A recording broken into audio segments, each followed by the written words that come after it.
বিজ্ঞান আজ নিজের চরমতম স্টেজে আছে, আর প্রতিনিয়ত নানাবিধ ডিসকভারি ও ইনভেনশনের মাধ্যমে আমাদেরকে আরো বেশি উন্নত করে চলেছে।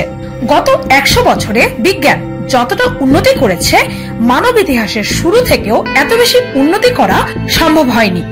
কিন্তু বিজ্ঞানের এত দ্রুত ও বিস্তর অগ্রগতি সত্ত্বেও আজও এমন কিছু প্রশ্ন আছে যার উত্তর এখনো পর্যন্ত বিজ্ঞান দিতে পারেনি। আর পিনিক পায়ের আজকের পর্বে আপনাদেরকে জানাবো এমনই কিছু গুরুত্বপূর্ণ প্রশ্ন সম্পর্কে যার উত্তর বিজ্ঞান আজও দিতে পারেনি।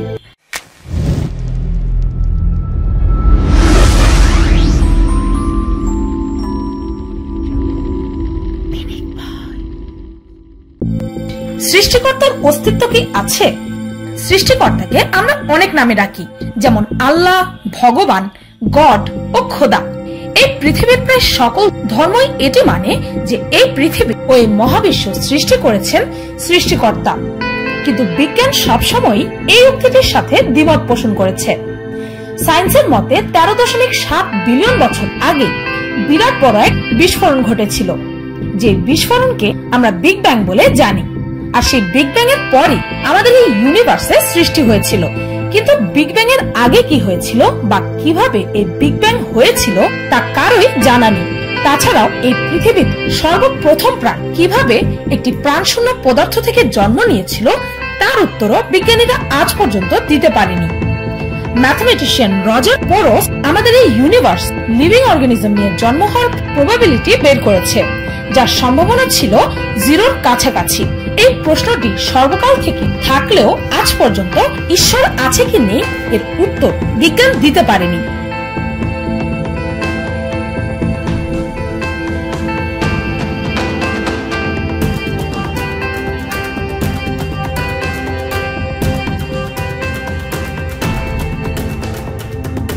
আমরা স্বপ্ন কেন দেখি? আগের দিনের মানুষেরা বিশ্বাস করত যে স্বপ্নই পৃথিবী ও সৃষ্টিকর্তার মাঝের দরজা, কিন্তু সায়েন্সের ধারণা এমনটা নয়। একটি থিওরি অনুসারে আমরা যা বাস্তব জীবনে করতে পারি না সেটা আমরা নিজের স্বপ্নের মাধ্যমে করি। আমরা তো সবাই জানি যে স্বপ্ন আমাদের ইমোশনস এর উপর বিরাট বড় এক ভূমিকা রাখে। একটি রিসার্চের রেজাল্ট স্বরূপ জানা গেছে যে স্বপ্ন দেখার সময় আমাদের চোখের মনি মুভমেন্টে থাকে, সেই স্বপ্নটি মনে রাখার সম্ভাবনা অনেক বেশি থাকে। তবে মানুষ নিজের স্বপ্নে অদ্ভুত ঘটনা বা চিত্র কেন দেখে, ইনফ্যাক্ট এই স্বপ্নই কেন দেখে মানুষ, তার কোনো সায়েন্টিফিক উত্তর বা ব্যাখ্যা আজ পর্যন্ত পাওয়া যায়নি।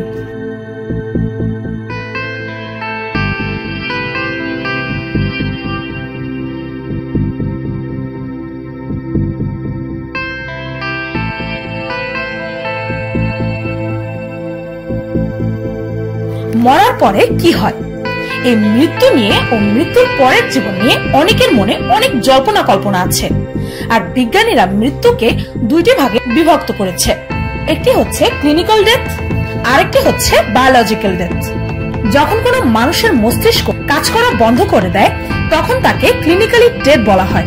আর যখন কোনো মানুষের একে একে সকল অঙ্গ প্রত্যঙ্গ কাজ করা বন্ধ করে দেয় তখন তাকে বায়োলজিক্যালি ডেড বলা হয়। কিন্তু মৃত্যুর পরে কি হয় তার কোনো উত্তরই দিতে পারেনি বিজ্ঞান। আর এটি এখনো পর্যন্ত বিরাট বড় এক রিসার্চের বিষয় হিসেবেই আছে। কিছু মানুষ যারা তাদের নিয়ার ডেথ এক্সপিরিয়েন্স করেছে তাদের মতে মৃত্যুর দিকে এগুতে থাকলে মনে হয় যেন আমরা একটি উজ্জ্বল আলোর দিকে চলে যাচ্ছি। আর অনেকের মতে তো তারা তাদের নিয়ার ডেথ এক্সপিরিয়েন্সের সময় নিজেদের মৃত আত্মীয়দের সাথে দেখা করেছে বলেও দাবি করেছে। কিন্তু সায়েন্স এর কোনো প্রমাণ সহ ব্যাখ্যা আজও দিতে পারেনি। আর মৃত্যুর পরে বাস্তবে কি হয় তা আজও একটি বিরাট প্রশ্ন হয়ে আছে।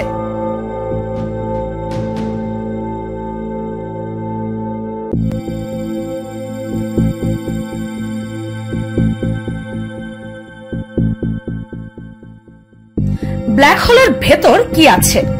ব্ল্যাক হোলের গ্র্যাভিটেশনাল পুল অনেক বেশি, যার কারণে এর সামনাসামনি কোনো জিনিস পড়লে সেটি সঙ্গে সঙ্গে সেই ব্ল্যাক হোলের সর্বকালের জন্য সমাহিত হয়ে যায়।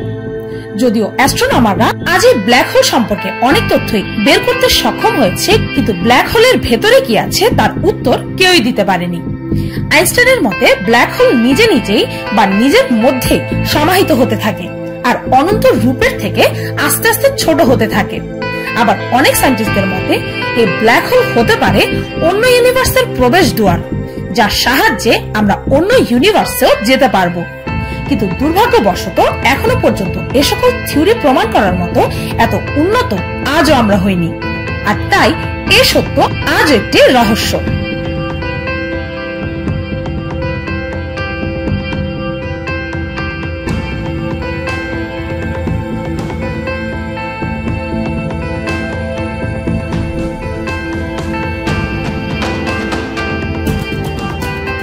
এলিয়েন কোথায় আছে?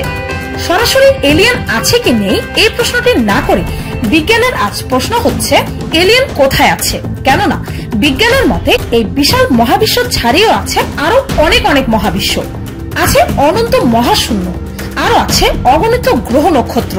আর আজ পর্যন্ত আমরা মানুষেরা এই মহাশূন্যের মাত্র 4% ডিসকভার করতে পেরেছি, আর বাকি 96% এখনো আমাদের জ্ঞানের বাইরে।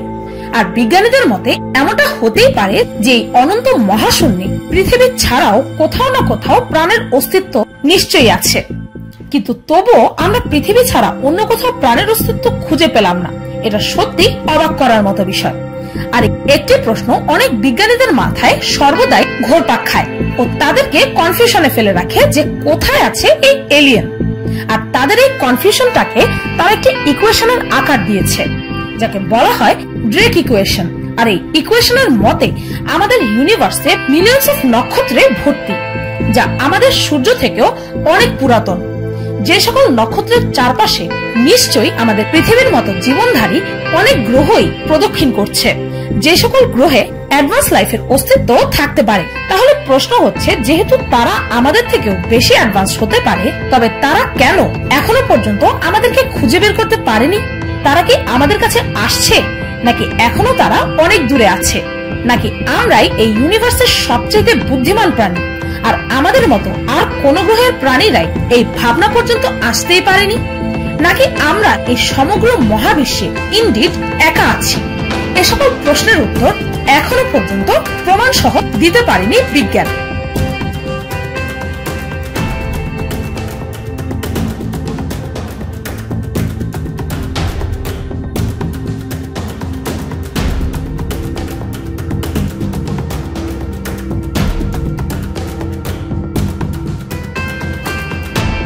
এই পৃথিবীতে সর্বপ্রথম জীবনের সৃষ্টি কিভাবে হয়েছিল? আজ আমরা জানি যে একটা জীবন জেনারেলি কিভাবে সৃষ্টি হয়, কিন্তু আমরা এটা জানি না যে এই বিশ্বের সর্বপ্রথম জীবনের সৃষ্টি কিভাবে হয়েছিল। প্রথম প্রাণীটি মূলত শূন্য থেকেই সৃষ্টি হয়েছিল, কিন্তু কিভাবে? কেমিস্ট স্ট্যানলি মিলার এ বিষয়ে একটি প্রাইমারি থিওরি দাঁড় করিয়েছিল। সেই থিওরি অনুযায়ী প্রায় 4 বিলিয়ন বছর আগে কিছু কেমিক্যাল কম্বাইন হয়ে যায়, আর সেই কেমিক্যাল রিয়াকশন থেকে সেন্টিয়েন্সের জন্ম হয়। কিন্তু কিভাবে তার ব্যাখ্যা কেউই দিতে পারেনি। অনেকের মতে আগ্নেয়গিরির পাশে জলাশয়ের উষ্ণ পানি থেকেই নাকি সর্বপ্রথম প্রাণের সৃষ্টি হয়েছিল, কিন্তু এর সম্পূর্ণ ব্যাখ্যা আজও পাওয়া যায়নি। আবার অন্যান্য সায়েন্টিস্টদের মতে মহাশূন্য থেকে আসা একটি উল্কাপিণ্ডই ছিল প্রাণ সৃষ্টির মূল উৎস, কিন্তু সেই উল্কাপিণ্ডে থাকা কেমিক্যালগুলো জীবনে রূপান্তরিত কি করে হলো তার ব্যাখ্যা দিতে পারেনি কেউই। এটি এও ব্যাখ্যা করে না যে ডিএনএ কিভাবে সৃষ্টি হয়েছে বা সর্বপ্রথম কোষ কিভাবে জন্মেছিল। ইনফ্যাক্ট পৃথিবীতে সর্বপ্রথম প্রাণের সৃষ্টি কিভাবে হয়েছিল তা আজও একটি বড় রহস্য।